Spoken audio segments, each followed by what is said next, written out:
दुश्मन की गोलियों का हम सामना करेंगे, आज़ाद ही जिए हैं, आज़ाद ही जिएंगे। जय हिंद, जय भारत। राष्ट्रवंदना चैनल पर मैं प्रीतिका अपने को होस्ट अनुज के साथ आप सभी का स्वागत करती हूँ।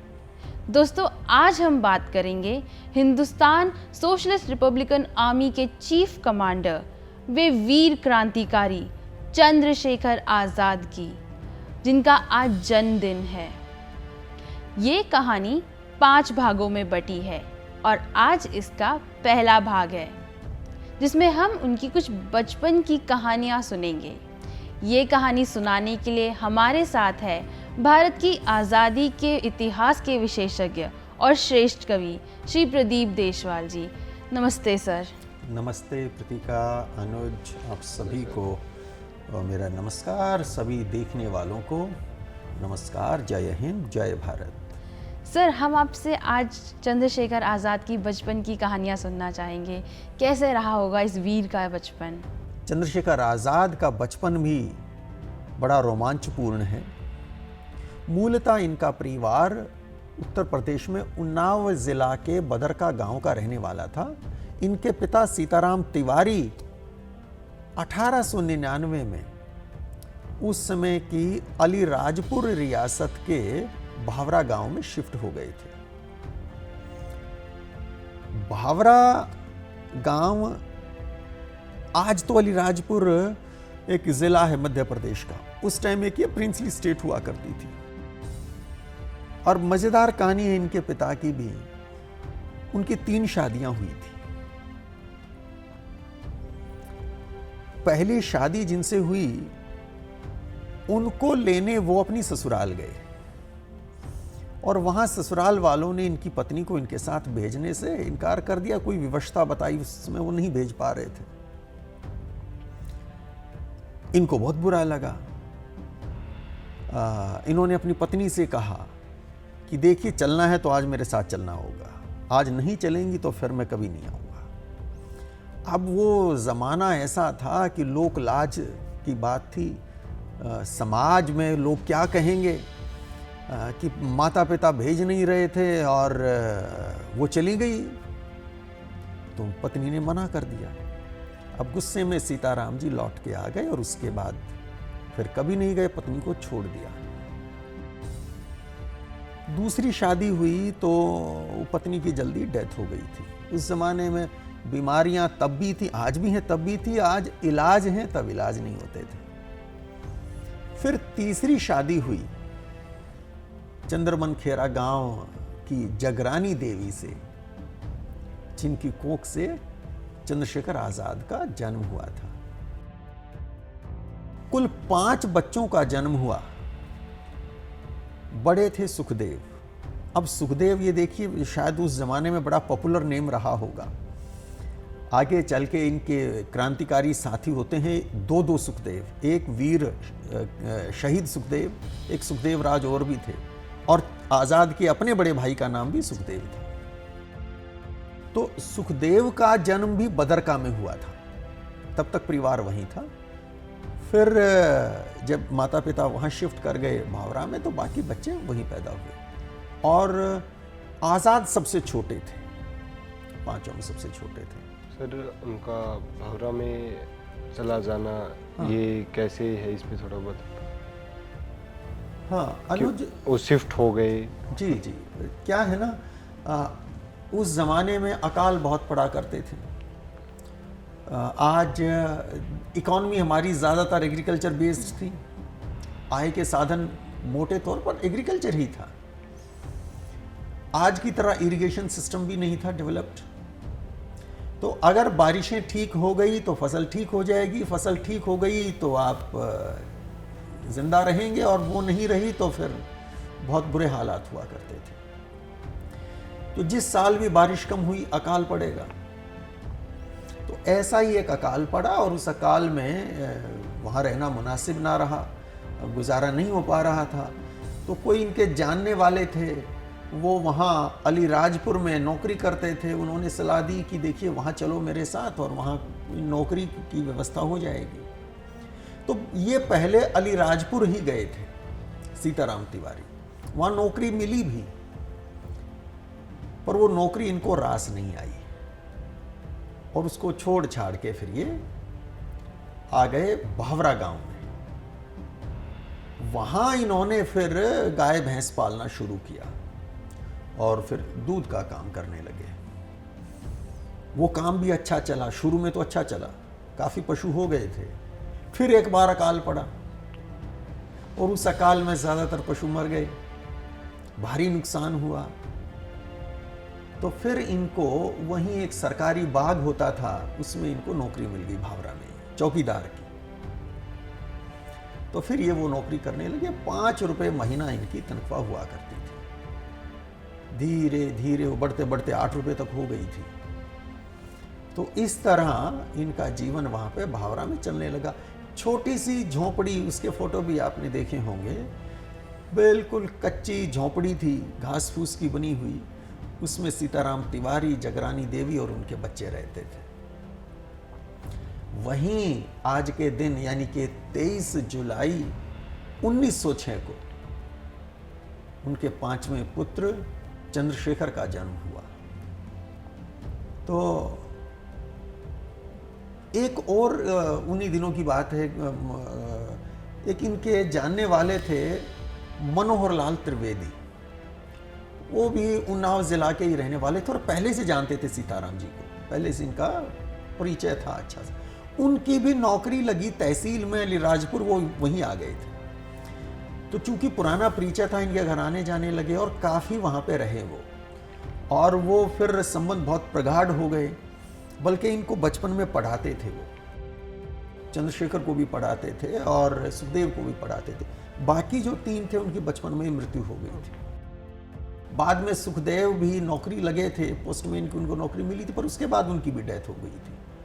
तो फिर एक चंद्रशेखर ही बचे थे बाद में। खैर, वहाँ भी एक मज़ेदार घटना मुझे याद आती है कि एक बार वो मनोहर लाल जी इन दोनों बच्चों को पढ़ा रहे थे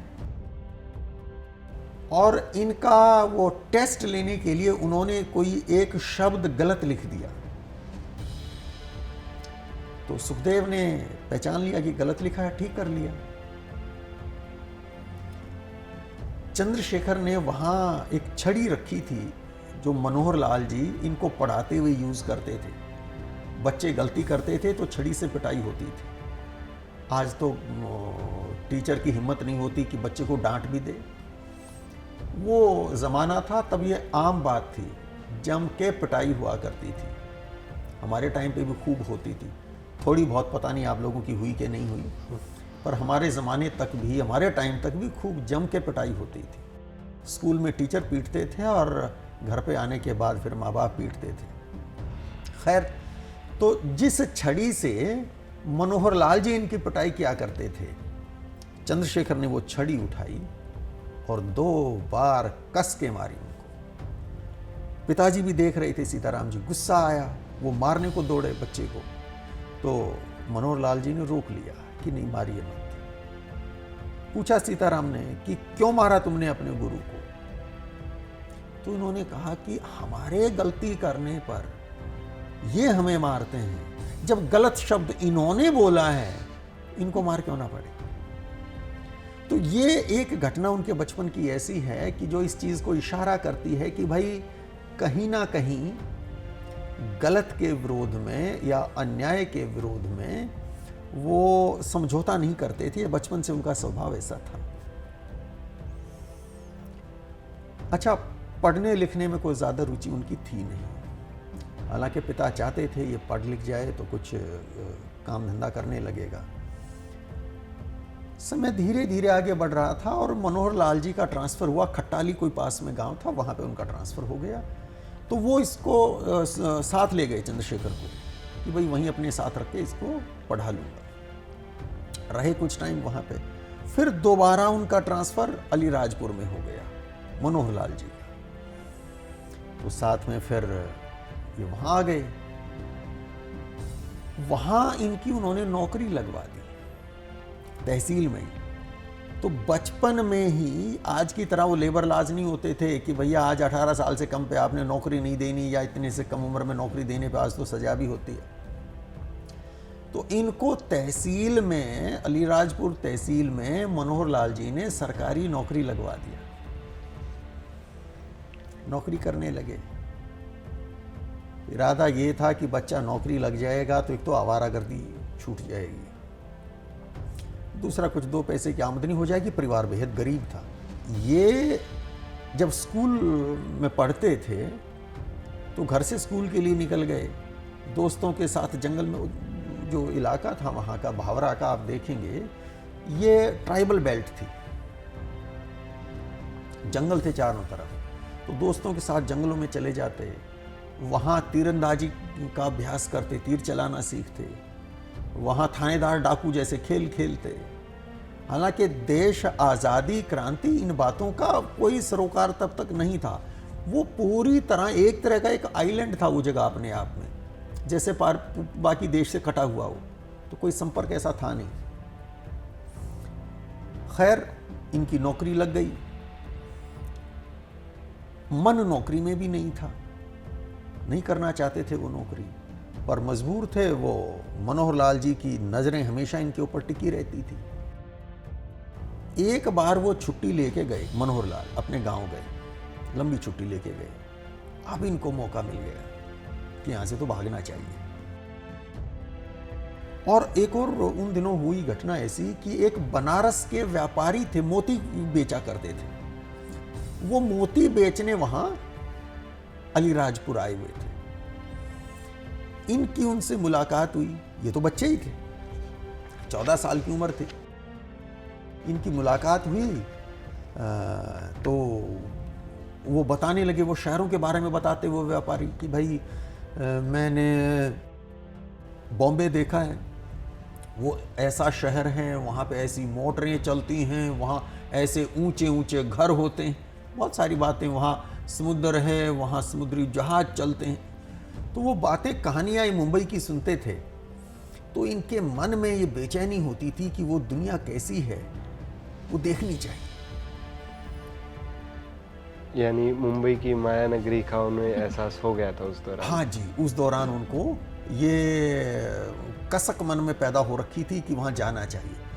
नौकरी करते थे दिन में और शाम को जा बैठते उस व्यापारी के पास, उससे कहानियाँ सुनते, और फिर मनोहर लाल के लौट के आने से पहले ही एक दिन बिना किसी को बताए दफ्तर में चंपत हो गए। अलीराजपुर से ट्रेन जाती थी मुंबई, रूट था, तो जितने से पैसे इनके पास थे टिकट की व्यवस्था हो गई, इन्होंने रेल पकड़ी और जा पहुंचे मुंबई। अब उतरे, ट्रेन से बाहर आए, स्टेशन से बाहर आए, देखा शहर कैसा है, आंखें चकाचौंध हो गई देख के। जेब में पैसे नहीं थे, पैदल चलते चलते समुद्र के किनारे आ गए, डॉकयार्ड पे पहुंच गए। वहाँ खड़े देख रहे हैं कि वो समुद्री जहाज आ रहे हैं, जा रहे हैं, देखते रहे, निहारते रहे, सारा दिन। शाम हो गई। अच्छा, वहाँ कुछ मजदूरों से इनकी मुलाकात हुई डॉकयार्ड पे ही। वो वहाँ पेंटिंग का काम करते थे, शिप्स को पेंट किया करते थे। तो एक देखा 14 साल का बच्चा है, किसी मजदूर ने टोक लिया होगा, पूछ लिया होगा, तो खैर उनसे बातचीत हुई। शाम को वो मजदूर इनको अपने साथ अपने ठिकाने पे ले गए। इनके लिए तो कोई जगह थी नहीं वहाँ पे, तो उनके साथ, मजदूरों के साथ जब गए तो देखा कि एक छोटी सी कोठरी में कई सारे मजदूर रहते थे। वही अपना वो खाना जैसा बनाते थे, पकाते थे, खाते थे। इनसे भी जब खाने के लिए पूछा मजदूरों ने तो इन्होंने कहा कि नहीं, भूख नहीं है। अच्छा, आज का ज़माना नहीं था, जातिवाद भी हमारे देश में बहुत ज़्यादा था।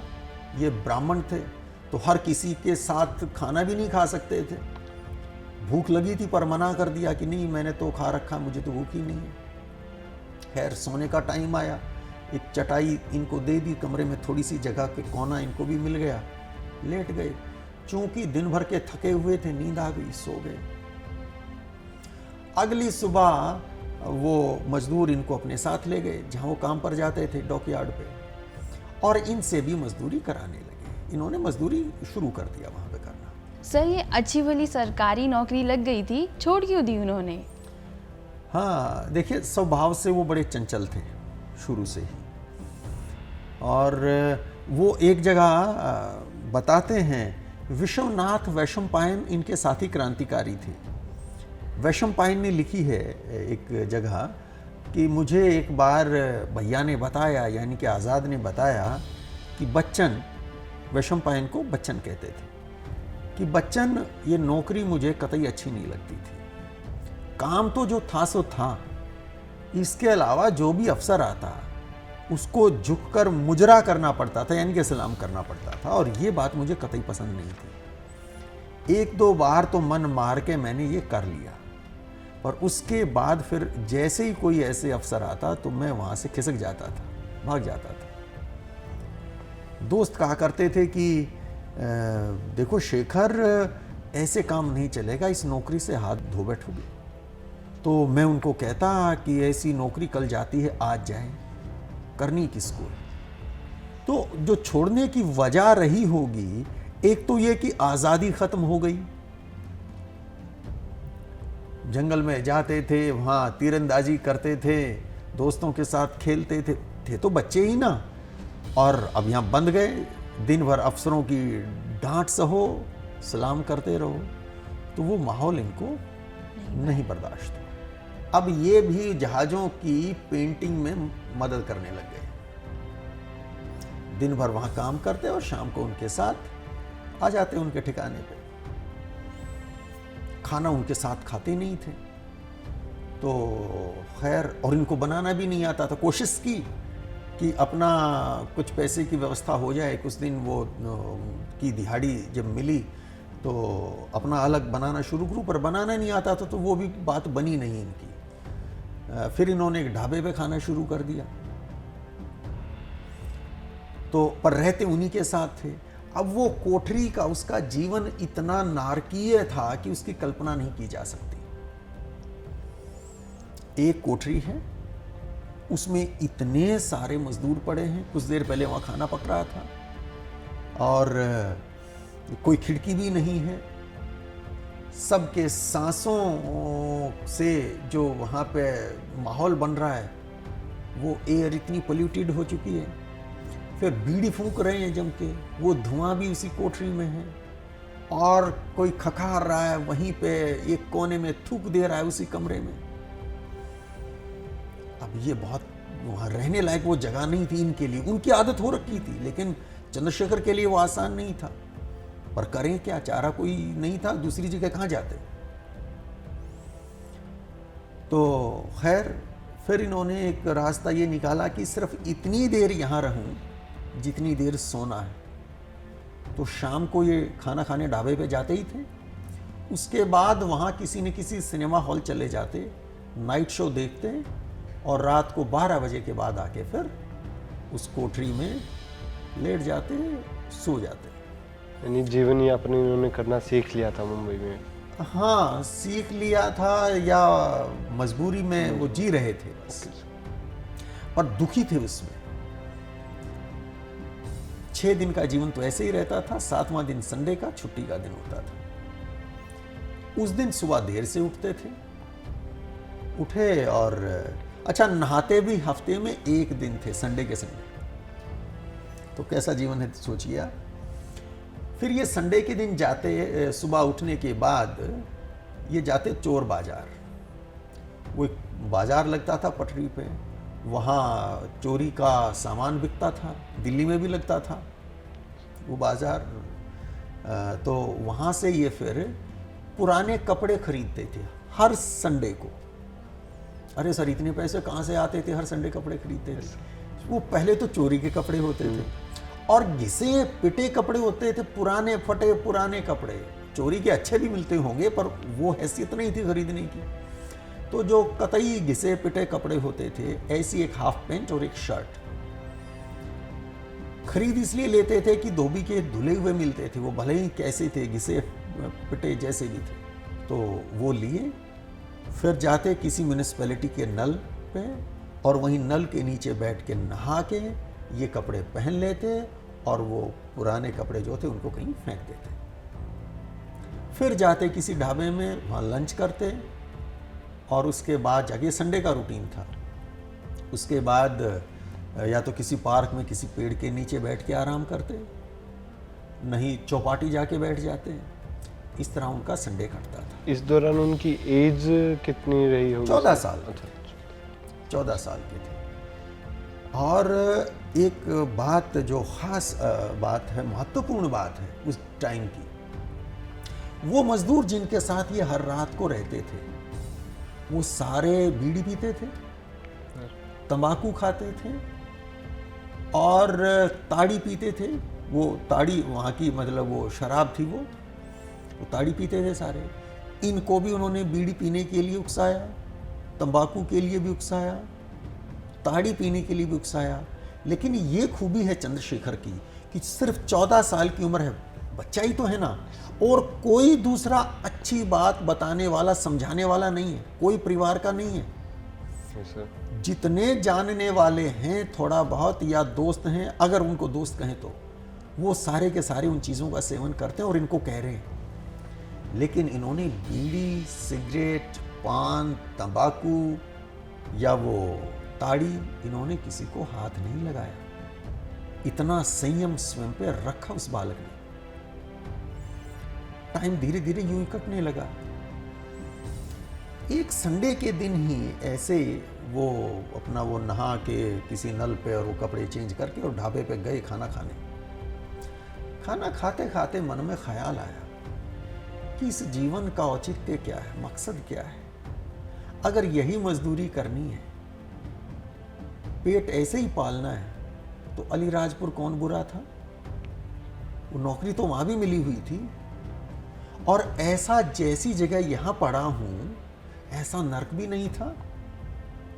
वहां की तो आबो हवा साफ थी, वहां बाकी लोग अपने थे, तो मजदूरी ही करनी है तो वहां कर लेंगे, पर यहां नहीं। यहां से चल देते हैं, पर मजदूरी भी नहीं करनी है, कुछ और करना है जीवन में, तो वापस गांव भी नहीं जाएंगे और यहां भी नहीं रहेंगे, तो क्या करें? खाना खाते खाते सोच रहे हैं और निश्चय कर लेते हैं कि बनारस जाएंगे। कभी पिताजी ने बताया था कि बनारस में संस्कृत की पढ़ाई होती है, देश भर से लोग जाते हैं वहाँ संस्कृत पढ़ने, और ब्राह्मण अगर बालक हो तो वहाँ रहने सहने का खर्च भी नहीं देना पड़ता, खाने का खर्च नहीं देना पड़ता, वो व्यवस्था फ्री हो जाती है। और उस ज़माने में कुछ दान पुण्य भी लोग करते थे, तो कपड़े भी फ्री मिल जाते हैं। और अगर आप पढ़ गए संस्कृत अच्छे से, तो उस संस्कृत की पढ़ाई के सहारे भी जीवन कट जाएगा, उससे भी आप रोटी अपनी कमा लेंगे।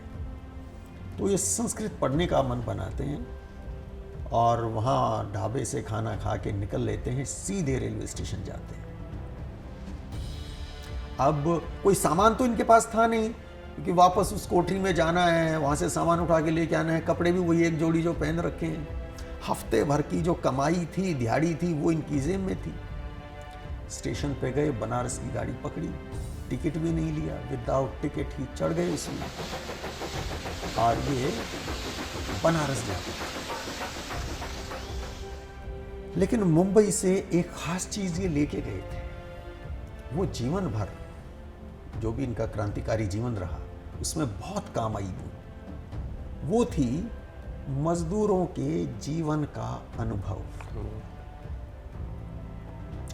आगे चल के जो क्रांति का काम इन लोगों ने किया, समाजवादी समाज की व्यवस्था जो ये सोचते थे, भगत सिंह जैसे वो तो विद्वान थे, उन्होंने तो सारी दुनिया के इतिहास को पढ़ डाला था। मजदूरों की समस्याएं भारत में क्या हैं, दुनिया भर में क्या हैं, किसान की समस्याएं हमारे यहाँ क्या हैं, बाहर क्या हैं, उनका तो जो एजुकेशन थी, स्टडी थी, वो बहुत ही वास्ट थी। लेकिन चंद्रशेखर आजाद ने वो जीवन जी के देखा था। जब भावरा में थे तो वहाँ के गरीब किसान का जीवन, वहाँ के आदिवासियों का जीवन क्या है, वो इन्होंने देखा था बचपन में। और ये कुछ महीने जो इन्होंने यहाँ बिताए थे मुंबई में, वो मजदूरों का जीवन कितना कष्टमय है वो इन्होंने जी के देखा था। तो वो अनुभव जो ये लेके आए, वो इनके एक रिवॉल्यूशनरी थॉट्स के इवोल्यूशन में बहुत बड़ा काम उसने किया। तो इस तरह ये मुंबई से निकल के जा पहुंचे बनारस। वहाँ इन्होंने संस्कृत पाठशाला में एडमिशन ले लिया और वहाँ ये ज्ञानवापी में एक शिवालय में ये रहने लगे। वहाँ से फिर पत्र भी लिखा इन्होंने अपने माता पिता को कि मेरी चिंता ना करें, मैं बनारस आ गया हूँ और यहाँ मैं संस्कृत पढ़ रहा हूँ। तो बहुत अच्छा लगा सर आज आपसे ये कहानी सुन के, चंद्रशेखर आज़ाद की बचपन की कहानियाँ, और काफ़ी कुछ सीखने को मिला। स्पेशली वो मुंबई वाला फेज़ जहाँ पे चंद्रशेखर आज़ाद 14 साल की उम्र में मुंबई जाते हैं और कैसे वो अपना जीवन यापन करते हैं, कैसे कमाते हैं, कहाँ रहते हैं, किन लोगों के बीच में रहते हैं। वो बहुत ही मुश्किल रहा होगा उनके लिए भी, जहाँ ऐसे नशे करते हैं लोग, पीते हैं, उनके बीच में रहना और अपने आप को उन आदतों से दूर रखना, ये बहुत ही बड़ी बात है और हमें सीखने के लिए, हम सब के लिए। तो बहुत धन्यवाद सर। बहुत बहुत धन्यवाद आप सबों का, आपका भी अनुज, आपका और सभी देखने वालों का बहुत बहुत धन्यवाद। आशा करते हैं चंद्रशेखर आज़ाद की ये बचपन की कहानी आपको अच्छी लगी होगी। तो ये हमारा भाग 1 था। अब हम आपसे भाग 2 में मिलेंगे, जहां हम बात करेंगे एक 15 साल के बच्चे को अंग्रेज़ों द्वारा 15 बैच की सज़ा दी जाती है। तब तक के लिए जय हिंद, जय भारत।